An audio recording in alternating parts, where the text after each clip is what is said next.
but does not keep his commandment is a liar. And the truth is not in him. Ito, pag hindi natin kinikip ang commandment ng Panginoon. Kasi yung the word keep dito ay ito po kanyang sinasabi. Keep means to watch over, to guard, to observe, to keep intact or spiritually guard. Ino-observe ba natin ang mga commandment ng ating mga magulang o ino-observe ba natin ang commandment ng ating Panginoon? Ibig sabihin po na ino-observe, yun po yung sinusunod. Hindi na, ang sabi natin, James, puro kayo nakikinig pero wala naman kayong mga gawa. Kailangan kapag nakikinig tayo, meron tayong ginagawa. Hindi ko lang puro pakinig. Ang tamang relasyon sa Diyos ay yung nakikinig ka at hindi gumagawa ka. Okay? Kailangan nasa level tayo ng with wisdom lang tayo sa every time na tayo ay nagkakaroon tayo ng communication with other people. Okay po, nakukuha po ninyo yung ating pong analogy ngayon. Okay? Kaya po yung tayo tumatawag na liar. Sabi ko na iba, liar go to hell. Sabi po ng naman Biblia, kasi po sa the last chapter of Book of Revelation, ay po kasama mo yung liar pupunta daw sa impyerno. Kaya mas maganda na yung honest ka, kahit na yung kahit masakit, sabihin mo. Ito po yung ating mga pointers natin ngayon na gusto ko pong ilahad sa inyo.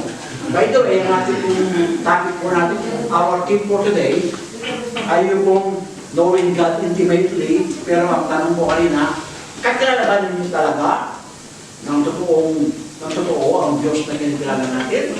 Okay? So ayun, ang number one natin, kapag sinabi natin, how we intimate knowing God? Ang tanong natin,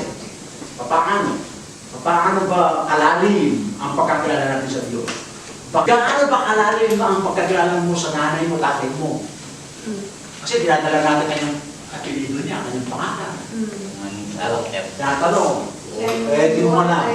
Pero ang Diyos natin, ganyan ang gusto niya. Malaman mo kung talagang sino siya. And then, sa panahon na ikaw ay natanong, alam mo, sasabihin mo. Hindi yung wala ka masabi. Ha? Okay, number one. How we intimate in knowing God, number one, when we keep His commandment. Kapag tayo po sinusunod natin ang kautusan, ang kanyang kautusan. Ibig sabihin, meron tayong magandang relasyon kapag tayo sumusunod. Maging sa ating mga magulang, meron tayong respeto sa ating mga magulang kaya sinusunod natin ang kanilang mga commandments. And even God, ang Diyos natin kapag sinusunod natin ay ang mga sinasabi, no? Ano ba, sabi niya, what is a commandment? A commandment of God is a ordinansa. Ordinansa, ibig sabihin yung ordinansa, kaya nun, meron tayong altuntunin, para tuntunan. No? And then, meron din tayo kung tinatawag natin instruction. Ano bang ini-instruct sa atin ng Panginoon? Dapat natin gawin. Minsan, hindi tayo nakikinig sa ating mga magulang, no? Kaya nangyayari, tayo po ay nagkakaroon ng problema. Ganyan din sa salita ng Panginoon, sa pagkat the Word of God, He give us more wisdom how to decide sa mga bagay, sa mga sitwasyon natin. Kapag nakikinig tayo, nagbabasa tayo ng Word of God, lalo pa tayo dumudumudong sa wisdom ng Panginoon. Kaya kung tayo ay nagkakaroon tayo ng pagtatagumpay sa lahat ng mga nangyayari sa buhay natin because of that. Okay? And sa ilalim po ng una po, when we keep His commandment, letter A, ito pong kanya pong kautusan ng Panginoon or the commandment of God. And do not be conformed to the system of this world, but be transformed by renewing of our mind, of your mind, Romans 12:2. Ibig sabihin po ito po yung utos ng ating, ilagay natin sa ating mga magulang ito. Hindi ba sabi niya, o anak, huwag kang mag-ingat ka, huwag kang masyadong makitiwala sa mga baka mapahamak ka. Di ba? Sinasabi ng mga magulang yan. Kapag umaalas tayo, sinasabi, ganyan din po ang sinasabi ng Panginoon sa atin. Okay? Huwag kang lagi kang nag-iis sa sistema ng mundo. Alam naman natin ang mundo, yan po yan ay merong maganda at maraming makapamak ang palpak. No? Pero meron namang benepisyo, di ba? Pero hindi ko naman sinasabi ka lahat ng sistema yan ay hindi tama. Hindi po. Meron po mga sistema ng mundo na sumisira sa ating buhay.